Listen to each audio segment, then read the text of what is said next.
qual foi a utilidade, ou não sei se essa palavra é correta, mas vou usar mesmo assim, a utilidade que isso trouxe, assim, pro conhecimento do homem, da psicologia e tudo mais? Primeiro que, vamos por assim, que ele, naquele momento, ele traz um conhecimento, né, muito inovador. Tá? Não era fácil das pessoas entenderem ele naquela época. Tá? Nem todos entendiam a fenomenologia. Porque o que nós tínhamos, vamos dizer assim, de filosofias mais predominantes ali? Tinha o positivismo, né? E o positivismo, vamos dizer assim, dizia que nós tínhamos que analisar as coisas. E as coisas seriam as coisas físicas, porque o positivismo fala dos fatos. Né? Fatos vem da palavra fictum, né? Aquilo que está impresso. Né? Então, o positivismo é aquela análise das coisas que estão ali, que seriam os fatos que estão ali impressos, né? Que são ali dados. Isso é o positivismo. Né? Do outro lado, tínhamos também uma filosofia predominante também, que era o neocantismo. O Kant, né, dizia na sua filosofia que não era possível chegar à coisa em si. Então nós podemos chegar, por exemplo, no conceito de garrafa. Mas o que está antes do conceito de garrafa a gente não tem acesso. Porque todo acesso que a gente tem com as coisas já passa pela sensibilidade e pelo entendimento. Sim. Não tem como a gente olhar para as coisas sem sensibilidade e entendimento. Sim. Tá? Então, o que estaria antes da sensibilidade e do entendimento? Ele chama a coisa em si. Os neocantistas, e principalmente um grupo, vamos dizer assim, que é um grupo até significativo, que se aliou um pouco à ciência, né, viram a possibilidade de chegar às coisas em si. Inclusive com o próprio método científico, olha, podemos chegar então às coisas em si.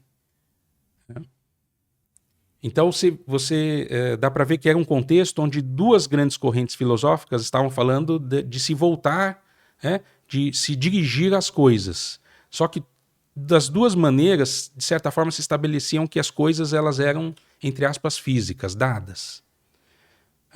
Vamos voltar às coisas. Como? Essas coisas que estão aqui dadas. O Husserl inaugura a fenomenologia também falando voltar às coisas mesmas, né? Só que as coisas que ele se referia não era coisa física. Que o neocantismo e o positivismo afirmavam.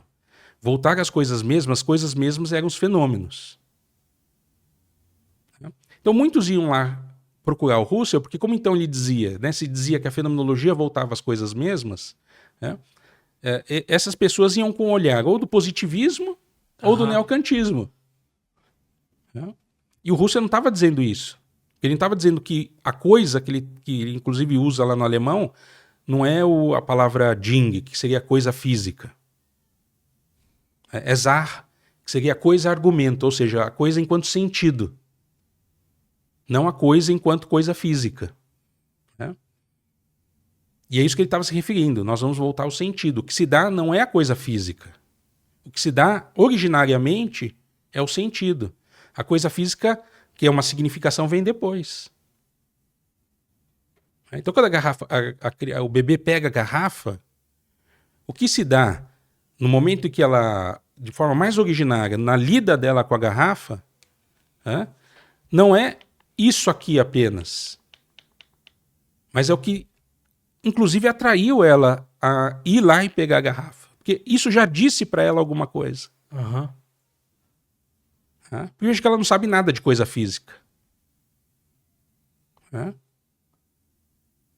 Claro que a coisa física faz parte dessa significação, mas não é única e exclusivamente a coisa física.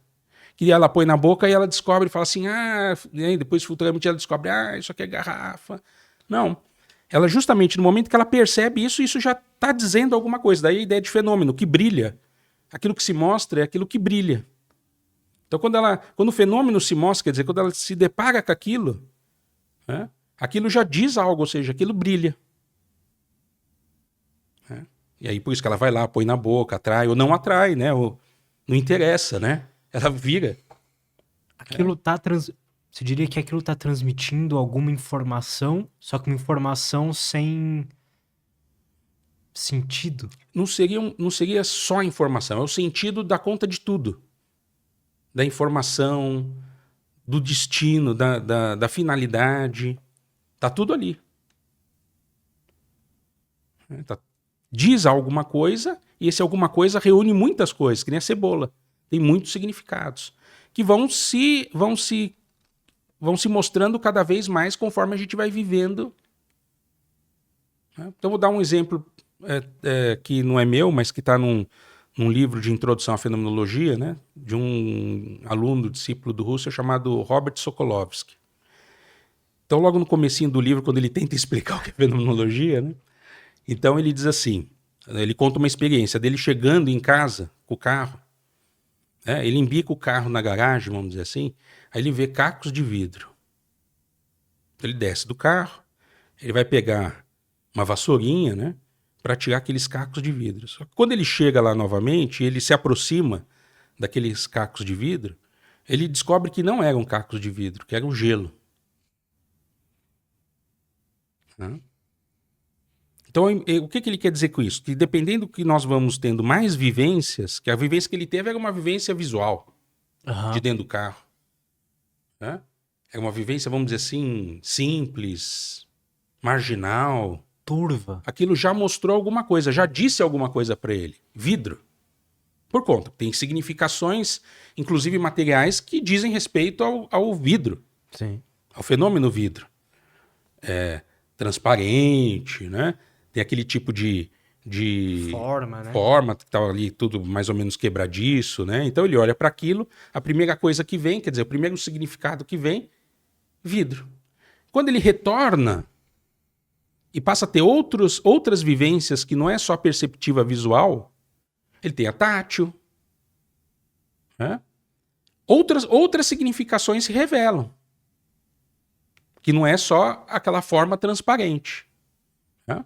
Então, essa forma transparente é uma significação, inclusive, que o Husserl chamou de ilê, né? Ou ile, né? Que seria a forma material, vamos dizer assim. Né? Então, a forma material do vidro e do gelo é similar. Mas para que o gelo seja gelo e o vidro seja vidro, você tem outras significações distintas. Sim. Né? Então o gelo é gelado, frio, o vidro não tem aquela temperatura, pode ser frio, mas não é frio para gelado. O gelo derrete. O gelo derrete, você vê a água, né? E tal. Então você tem outras significações que compõem aquilo que é o fenômeno gelo. Eu vejo que... mas num primeiro momento, quer dizer, no momento que ele embica o carro e ele olha, ele aquilo já diz alguma coisa. Só que diz algo errado. Não é errado, é porque, vamos dizer assim, você tem poucas vivências. Então, nesse caso mais complexo, né, que ele já é um adulto, aquilo que já se vivenciou, né, aquilo que já tem o registro, se antecipa. Por isso que o Husserl, então, no método fenomenológico, vai dizer que a gente tem que identificar, né, quais são as nossas ideias sobre as coisas, porque essas ideias elas se antecipam. Se eu não sei que ideias eu tenho sobre as coisas, elas vão sempre se antecipar. Né? E aí ela Você pode diz que comprometer, porque se ele não descesse do carro, se ele seguisse viagem, se ele lembrasse que esqueceu alguma coisa na universidade e tinha que voltar, né? E depois de horas ele retornasse lá, se comer gelo não ia estar mais lá, né? Ia ter derretido. Então ele não ia mais ver vidros. Então ele poderia imaginar assim, alguém tirou, alguém limpou. É verdade. Mas a experiência dele é que era de vidro. Era vidro. É? Agora ele voltou às coisas mesmas. Quer dizer, ele teve a possibilidade de ter mais vivência sobre aquilo. E essas vivências foram revelando outras significações. Essas outras significações é que garantiram a identidade daquele fenômeno. Então, se você tem um conceito sobre algo, no momento que algo se mostra, você não tem vivência sobre isso, você já, de certa forma, antecipa o conceito que você já tem, você vê a coisa conforme o seu conceito. Você não As vê como ela, vivências que como ela você se teve mostra. antes, e não É, como ela é de verdade. como ela se Como mostra. ela se mostra. Né? Nas suas várias formas, né? Vamos dizer assim. Nas suas várias significações. Isso tem algo que ajuda a gente a viver uma vida melhor, né? No sentido de a gente tá sempre, pelo menos as explicações que eu vi é que a gente tá sempre utilizando o conceito que a gente já teve pra economizar energia. Então, por exemplo, se eu, vou dar um exemplo, fui traído no passado, eu vou por um tipo de pessoa, eu vou ter a impressão que quando eu encontrar aquele mesmo arquétipo de pessoa ali, eu vou Ou ter ser aquela traído mesma também. experiência, É, você vai ter sempre a antecipação daquele mesmo registro, vamos dizer assim. isso. No cotidiano é assim mesmo, né? Agora, se você faz uma análise fenomenológica, daí a necessidade da análise fenomenológica, porque aí o Russo vai dizer assim, como que nós podemos garantir a verdade? Como que nós podemos garantir a evidência? Nós temos que garantir essa evidência encontrando seus fundamentos. Né? Porque, na verdade, a gente não busca fundamentos. Né? A gente, no cotidiano, digo, né? Tá. No cotidiano a gente usa os conceitos que tem lá, mas a gente não sabe os fundamentos desses conceitos. A gente sabe os autores que falam desses conceitos, a exposição desses autores, mas a gente nunca, ou poucas vezes, a gente não tem essa preocupação de ir às coisas mesmas, ou seja, aos fundamentos das coisas. Porque só os fundamentos das coisas, por Russo, é que dão garantia a elas. É como um prédio, né? É a fundação que dá garantia para que o prédio fique em pé. Né? Então, como que aquele conceito pode, de certa forma, ficar em pé, ter realmente o seu caráter de verdade, se a gente encontrar os fundamentos?